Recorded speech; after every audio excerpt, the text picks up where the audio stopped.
Welcome to today's tutorial.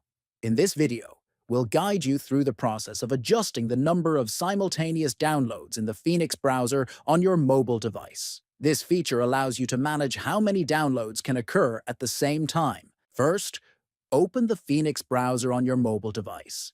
Next, tap on the profile icon located at the bottom right.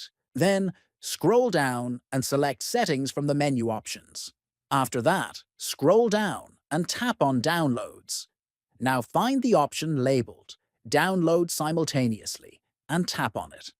Finally, a slider will appear, allowing you to choose the number of simultaneous downloads.